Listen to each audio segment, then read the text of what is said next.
Hello traders, this is Bhuneshwaran. இன்றைக்கி நம்ம இந்த வீடியோவில் எதை பற்றி பார்க்க போகிறோம் அப்படின்னா, நம்ம ஃபாலோவர்ஸ் பார்த்திங்கன்னா, அதுலேயும் குறிப்பாக பிகினர்ஸ் பார்த்திங்கன்னா அவங்களோட கேள்வி என்னவாக இருக்கும் அப்படின்னா, இப்போது இண்டெக்ஸ் ஆப்ஷனில் ட்ரேட் பண்ணுறப்போ நிஃப்டிக்கு வந்து எவ்வளோ பாயிண்ட் வந்து ஸ்டாப் லாஸ் வைக்கலாம், அதே போல் பேங்க் நிஃப்டிக்கு எவ்வளோ பாயிண்ட் வந்து ஸ்டாப் லாஸ் வைக்கலாம் அப்படின்ட்டு தொடர்ச்சியாக நம்மக்கிட்ட கேட்டுக்கிட்டுறாங்க. ஸோ அவங்களுக்கான வீடியோ தான் இது. வாங்க வீடியோக்குள்ளே போகலாம்.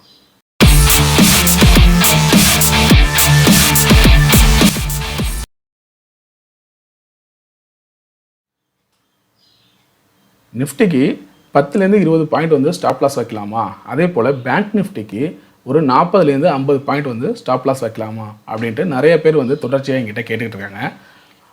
ஸோ அவங்களுக்கான பதில் என்னென்னா, ஒரு குறிப்பிட்ட லெவல், ஒரு குறிப்பிட்ட பாயிண்ட் தான் ஸ்டாப் லாஸ் அப்படிங்கிற மாதிரியான எந்த ஒரு லா அப்படிங்கிறது எதுவுமே கிடையாது. இப்போ நிஃப்டின்னு எடுத்துக்கிட்டிங்கன்னா அதிகபட்சம் 20 பாயிண்ட் ஸ்டாப் லாஸ் வைக்கலாம் அப்படின்ட்டு ஒரு சில பேர் வந்து சஜஷன் சொல்கிறாங்க. ஸோ அப்படிலாம் எதுவுமே கிடையாது, சரியா? ஸோ நீங்கள் ஒரு இடத்துல சப்போர்ட், மார்க்கெட் வந்து ஒரு இடத்துல சப்போர்ட் எடுக்க போகுது அப்படின்னு நீங்கள் ஃபீல் பண்ணிங்க அப்படின்னா, அந்த சப்போர்ட் எடுக்கிற லெவலுக்கு முன்னாடி இருந்த ஸ்விங்கோட லோ என்னவோ அதை மார்க் பண்ணி அதுக்கு தகுந்த மாதிரி தான் உங்களோட ஸ்டாப் லாஸை வந்து நீங்கள் ஃபிக்ஸ் பண்ணுற மாதிரி இருக்கும். ஸோ இப்போ இந்த சேட்டில் காமிக்கிறேன் பாருங்கள். இப்போ இது வந்து நான் நிஃப்டி சேட் வச்சுருக்கேன். இது வந்து 5 மினிட் டைம் ஃப்ரேமில் வச்சுருக்கேன். இப்போ பாருங்கள்.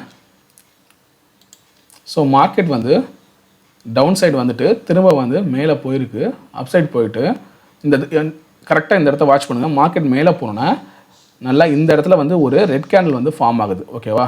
இது வந்து பார்த்திங்கன்னா மார்க்கெட் திரும்ப டவுன் ட்ரெண்டுக்கு போகிற மாதிரியான ஒரு கேண்டில் ஸ்டிக் வந்து ஃபார்ம் ஆகுது இந்த இடத்துல, சரியா? ஸோ இந்த கேண்டில் தெரியுதா, ரெட் கலர் கேண்டில், இந்த கேண்டில் வந்து ஃபார்ம் ஆகுது.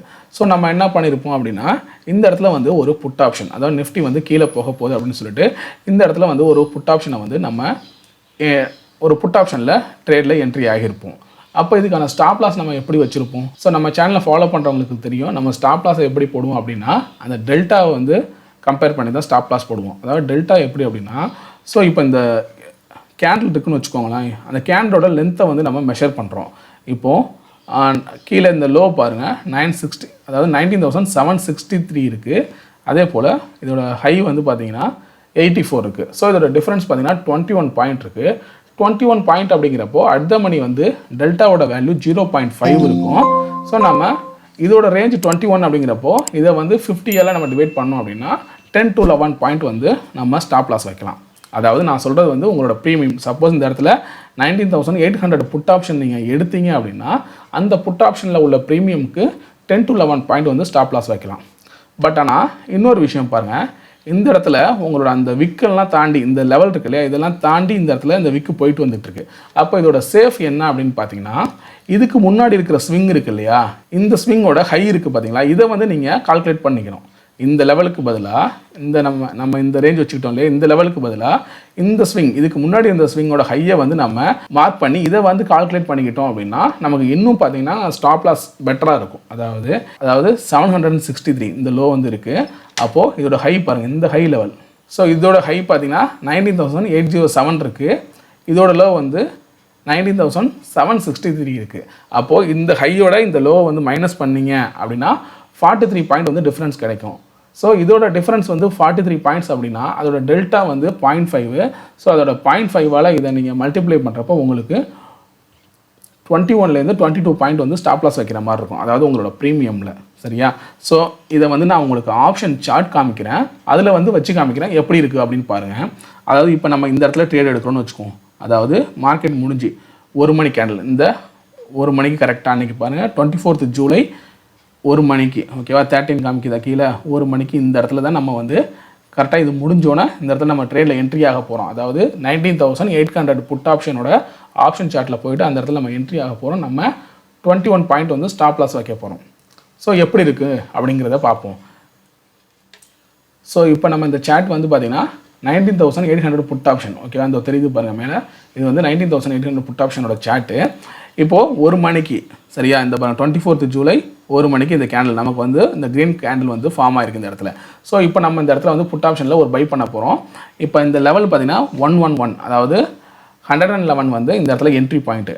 இப்போ நம்ம இதுக்கு நார்மலாக ஸ்டாப் லாஸ் என்ன வச்சுருப்போம், 111 வந்து என்ட்ரி. இந்த இதோட லோ, இந்த கேண்டலோட லோ அப்படிங்கிறது பார்த்திங்கன்னா 101 வந்து நமக்கு ஸ்டாப் லாஸ் அப்படின்னு சொல்லிட்டு இந்த இடத்துல 101ல் வந்து ஸ்டாப் லாஸ் வந்து ஃபிக்ஸ் பண்ணியிருப்போம், சரியா? ஸோ இது வந்து நமக்கு ஃபஸ்ட்டு ஸ்டாப் லாஸ் அப்படின்னு ஃபிக்ஸ் பண்ணியிருப்போம். ஆனால் கொஞ்ச நேரத்துலேயே பாருங்கள் மார்க்கெட் மேலே ஏறினோடனே இந்த இடத்துல உங்களோட ஸ்டாப் லாஸ் வந்து ஹிட் ஆகிருக்கும். இதுவே நம்ம ப்ரீவியஸ் ஸ்விங்கோட ஹையை நம்ம மெஷர் பண்ணோம் இல்லையா, அதை மெஷர் பண்ணி 21 பாயிண்ட் அப்படின்னு நம்ம வச்சுருந்தோம். அப்போது ட்ரேடில் என்ட்ரி, அதாவது 111 வந்து ட்ரேடில் என்ட்ரி ஆகணும். இதுக்கு 21 பாயிண்ட்டு, அதாவது 21லேருந்து 22 பாயிண்ட்னு சொல்லியிருந்தோம். சப்போஸ் இதுக்கு நம்ம 21 பாயிண்ட் வந்து ஸ்டாப் லாஸாக வச்சுருந்தோம் அப்படின்னா இதுக்கு எவ்வளோ வச்சுருப்போம், 90 வந்து நம்ம ஸ்டாப் லாஸாக வச்சுருப்போம். சரியா, இந்த 90 தான் நமக்கு ஸ்டாப் லாஸாக இருந்திருக்கும். பாருங்கள், இந்த ஸ்டாப் லாஸ் நம்ம வச்சுருந்தோம்னா ஹிட் ஆகிருக்கும். இப்போ நம்ம 90 வச்சுருக்கோம். இது என்ன ஆகுதுன்னு பார்ப்போம். இப்போ அடுத்தது நான் எடுக்கிறேன் பாருங்கள் மார்க்கெட் வந்து எந்த லெவல் வரைக்கும் வந்திருக்கு, 95 வரைக்கும் வந்திருக்கு. அதுக்கப்புறம் பார்த்திங்கன்னா மேலே போயிருக்கு. இந்த லெவல், அதாவது மணி கரெக்டாக 2:10க்கு இந்த மார்க்கெட் வந்து வாலட்டைல் ஆனதுனால கீழே 95 வரைக்கும் வந்திருக்கு. ஆனால் நம்மளோட அந்த ஸ்டாப் லாஸ், நம்ம மெஷர் பண்ண ஸ்டாப் லாஸ் ப்ரீவியஸ் ஸ்விங் இருக்குது பார்த்தீங்களா, இதை வந்து நம்ம மெஷர் பண்ணி இந்த லெவல் வச்சோம் பார்த்தீங்களா. ஸோ இந்த ஸ்விங்கை வந்து மார்க்கெட் தொடலை. என்ன தான் இந்த கேண்டில் வந்து வாலட்டைலாக மேலே போனாலும் இந்த லெவல் நமக்கு வந்து டச் பண்ணல. அதனால தான் பார்த்தீங்கன்னா நம்மளோட இந்த 90 அப்படிங்கிற ஸ்டாப் லாஸ் வந்து ஹிட் ஆகலை. 21 பாயிண்ட் ஸ்டாப் லாஸ் வச்சுருக்கோம். ஸோ அது வந்து நமக்கு ஹிட் ஆகலை. இதுவே நீங்கள் இந்த சார்ட்டை மட்டுமே பேஸ் பண்ணி இதுக்கு முன்னாடி இருக்கிற ஸ்விங்கோட லோ வந்து இதை நீங்கள் ஸ்டாப் லாஸாக வச்சுருந்தீங்கன்னா என்ன இருக்கும், கரெக்டாக பார்த்தீங்கன்னா உங்களோட ஸ்டாப் லாஸ் வந்து டச் பண்ணி ஹிட் பண்ணிவிட்டு அதுக்கப்புறம் மார்க்கெட் மேலே போயிருக்கும். ஸோ தெரியுதா, இந்த ஸ்விங்க்கு முன்னாடி இந்த ஸ்விங்கோட லோ வந்து இங்கே மார்க் பண்ணியிருக்கோம். இதை பேஸ் பண்ணி நீங்கள் ஸ்டாப் லாஸ் போட்டிருந்தீங்க அப்படின்னா கரெக்டாக உங்கள் ஸ்டாப் லாஸ் எல்லாம் ட்ரிகர் பண்ணிவிட்டு அதுக்கப்புறம் மார்க்கெட் வந்து மேலே போயிருக்கும். ஆனால் நம்ம அந்த டெல்டாவை வந்து கம்பேர் பண்ணி அந்த டெல்டாவை கால்குலேட் பண்ணி நம்ம இந்த மாதிரி ஸ்டாப் லாஸ் ஃபிக்ஸ் பண்ணோன்னு வச்சுக்கோங்களேன், நமக்கு வந்து நல்லா எக்ஸஸாக கொஞ்சம் பாயிண்ட் கிடச்சிருக்கு. ஸோ இந்த நம்மளோட அந்த ஸ்டாப் லாஸை ஹிட் பண்ணாமலே மார்க்கெட் பார்த்திங்கன்னா 95 வரைக்கும் வந்துட்டு அதுக்கப்புறம் பார்த்திங்கன்னா மேலே போயிருக்கு. ஸோ இது நம்மளோட ஸ்டாப் லாஸ் கிடையாது, இந்த 90 தான் நம்மளோட ஸ்டாப் லாஸ். ஓகேவா, 111 வந்து நம்ம என்ட்ரி எடுக்கிறோம், நமக்கு 21 பாயிண்ட் ஸ்டாப் லாஸ். ஸோ அதனால் 90 வந்து ஸ்டாப் லாஸாக வைக்கிறோம். சரி, இப்போ நம்ம இதில் டார்கெட் எப்படி ஃபிக்ஸ் பண்ணலாம் அப்படின்னு பார்த்தீங்கன்னா எப்போதும் போல தான் நம்ம 1:2 அப்படிங்கிற மாதிரியான ரிஸ்க் ரேஷியோவில் பார்த்தீங்கன்னா டார்கெட்டை ஃபிக்ஸ் பண்ணணும். ஏன் டார்கெட் நம்ம வந்து ஃபிக்ஸ் பண்ணணும் அப்படின்னா, நம்ம ஒரு ட்ரேடில் என்ட்ரி ஆகிறப்போ நமக்கு ரிஸ்க்குங்கிறத வந்து நம்ம மெஷர் பண்ணிடுறோம் ஆல்ரெடி. சரியாக ஃபிக்ஸ் பண்ணிக்கிறோம், இவ்வளோ தான் எனக்கு ரிஸ்க் இருக்கணும் இந்த ட்ரேடில் அப்படின்னு. ஆனால் நம்ம டார்கெட்டை யாரும் யோசிக்கிறது இல்லை. ஏன் அப்படின்னா மார்க்கெட் எவ்வளோ தூரம் போகுதோ அவ்வளோ தூரம் ப்ராஃபிட் வரட்டும் அப்படிங்கிற மாதிரி சில பேர் விட்டுருவோம். இன்னும் சில பேர் என்ன பண்ணோம் அப்படின்னா மார்க்கெட் கொஞ்சம் தூரம் போனோன்னே ப்ராஃபிட் வந்தால் போதும் அப்படின்னு சொல்லிட்டு புக் பண்ணிக்குவோம். சரியான அளவில் வந்து ரிஸ்க் அண்ட் ரிவார்டை வந்து வைக்கிறது இல்லை. ஸோ எப்போதுமே 1:1.5 அப்படின்னா 1:2 இந்த மாதிரி உங்கள் ரிஸ்க் ரிவார்டை வந்து ஃபாலோ பண்ணுங்கள். இப்போ இந்த இடத்துல பாருங்கள், நம்ம கரெக்டாக இங்கே 111க்கு வந்து ட்ரேடில் என்ட்ரி எடுக்கிறோம். ஸோ நமக்கு 90 வந்து ஸ்டாப் லாஸு. அப்போ 1:2 வைக்கிறோம் அப்படின்னா பாருங்கள் இந்த லெவல் வந்து நமக்கு இங்கே தெரியுது இல்லையா, ரிஸ்க் ரிவார்ட் ரேஷியோன்னு இருக்கு பாருங்கள், 2 வந்து வந்திருக்கு நமக்கு. அப்போது 1 மடங்கு நமக்கு ரிஸ்க் அப்படின்னா 2 மடங்கு நமக்கு ப்ராஃபிட் இருக்கணும், நம்மளோட டார்கெட் அப்படிங்கிறது இருக்கணும். ஸோ இந்த மாதிரி நம்ம வந்து கண்டினியூவாக நம்மளோட ரிஸ்க் ரிவார்டை கரெக்டாக ஃபாலோ பண்ணால் தான் ஒரு 10 ட்ரேடு எடுக்கணும் அப்படின்னா அதில் 5 ட்ரேடு வந்து நமக்கு டார்கெட் இது ஸ்டாப் லாஸ் ஹிட் ஆகுது, 5 ட்ரேடு வந்து மிச்சம் இருக்கிற 5 ட்ரேடு வந்து டார்கெட் ஹிட் ஆகுது அப்படின்னா ஓவராலாக நமக்கு பார்த்திங்கன்னா ப்ராஃபிட்டில் தான் நமக்கு முடியும். இதே நீங்கள் 1:1 வைக்கிறீங்க, இல்லை இவ்வளோ தூரம் ஸ்டாப் லாஸ் வச்சுட்டு டார்கெட்டை இல்லாமல் வைக்கிறீங்க அப்படிங்கிறப்போ கன்சிஸ்டண்ட்டான ப்ராஃபிட் வந்து உங்களுக்கு இருக்காது. எப்போதுமே நீங்கள் ஸ்டாப் லாஸ் போடுறீங்க அப்படின்னா அதுக்கு தகுந்த மாதிரி 1.5லையோ இல்லை 2லையோ, ஓகேவா, அந்த ரேஷியோ அப்படிங்கிறது வந்து 1.5 இருக்கணும் இல்லைனா 2 இருக்கணும். அந்த மாதிரி உங்களுக்கு ரிஸ்க் ரிவார்ட் நீங்கள் ஃபாலோ பண்ணால் மட்டும்தான் உங்களால் கரெக்டாக கன்சிஸ்டண்ட்டான ப்ராஃபிட்டுங்கிறத பண்ண முடியும். இதில் வந்து நிறைய பேருக்கு நிறைய சந்தேகம் வரலாம். அதாவது நான் வந்து மார்க்கெட்டை வந்து பார்க்குறப்போ ஆப்ஷன் சார்ட்டை பார்க்குறதா இல்லை ஸ்பாட் சார்ட்டை பார்க்குறதா இல்லை ஃபியூச்சர் சார்ட்டை பார்க்குறதா. நம்ம ஆல்ரெடி ஒரு வீடியோவில் சொல்லியிருப்போம், ஃபியூச்சர் சார்ட்டை வந்து எப்போ பார்க்கணும் அப்படின்னா நீங்கள் வால்யூமை பேஸ் பண்ணி ட்ரேட் பண்ணுறீங்க அப்படிங்கிறப்போ ஃபியூச்சர் சார்ட்டை பார்க்கலாம். ஏன்னா இப்போ இண்டெக்ஸில் ட்ரேட் பண்ணுறப்போ இண்டெக்ஸில் ஃபியூச்சரில் மட்டும்தான் உங்களுக்கு ட்ரேட் நடக்கும். அதனால தான் உங்களை ஃபியூச்சர் சார்ட் பார்க்க சொல்கிறேன். அதாவது வால்யூமை பேஸ் பண்ணி நீங்கள் ட்ரேட் பண்ணுறவங்களா இருந்தால், இல்லை மற்றபடி நார்மல் ட்ரேடு நீங்கள் ப்ரைஸ் ஆக்ஷன் வச்சு பேஸ் பண்ணி ட்ரேட் பண்ணுறீங்க அப்படின்னா நீங்கள் ஸ்பாட் சார்ட்டே பார்க்கலாம்.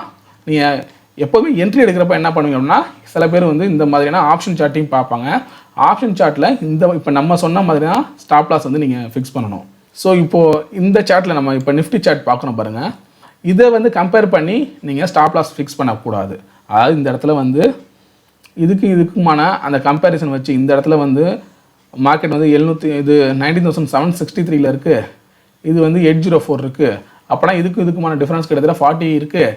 நம்ம உடனே 40 பாயிண்ட் வந்து நம்ம ஆப்ஷனில் வந்து நம்ம 40 பாயிண்ட் வைக்கலாம். அதாவது 111க்கு 40 ஸ்டாப் லாஸ் அப்படின்னா கிட்டத்தட்ட 71 பாயிண்ட், அதாவது 70 கிட்ட போயிட்டு இந்த இடத்துல போய் ஸ்டாப் லாஸ் வைப்பீங்க. ஸோ அந்த மாதிரி வைக்கக்கூடாது. அட் த மணி, ஏன்னா நம்ம வந்து அட் த மணி தான் இந்த இடத்துல எடுக்கிறோம் இல்லையா. 19,800 அப்படிங்கிறது வந்து at the money. So at the மணிக்கு வந்து டெல்டா வந்து 0.5 இருக்கிறதுனால அதை வந்து மெஷர் பண்ணி தான் நம்ம இதில் வந்து ஸ்டாப் லாஸ் ஃபிக்ஸ் பண்ணோம். ஸோ அந்த டெல்டாவை பற்றி யாருக்கும் உங்களுக்கு தெரியல, இல்லை புதுசாக நீங்கள் கேள்விப்படுறீங்க அப்படின்னா அந்த டெல்டா வீடியோக்கான லிங்க்கை வந்து நான் கீழே டிஸ்கிரிப்ஷனில் கொடுக்குறேன், போய் செக் பண்ணி பாருங்கள். எப்படி டெல்டாவை மெஷர் பண்ணுறாங்க, எப்படி நமக்கு ஆப்ஷன் ப்ரீமியம் மூவ் ஆகுது அப்படிங்கிறது வந்து உங்களுக்கு நல்லாவே புரியும். ஸோ இந்த வீடியோ உங்களுக்கு பிடிச்சிருந்துச்சி அப்படின்னா லைக் பண்ணுங்கள், உங்கள் ஃப்ரெண்ட்ஸ்க்கும் ஷேர் பண்ணுங்கள். உங்களுக்கு ஏதாவது சந்தேகங்கள் இருந்தால் கமெண்ட் பண்ணுங்கள், மறக்காமல் சப்ஸ்கிரைப் பண்ணுங்கள். தேங்க்யூ.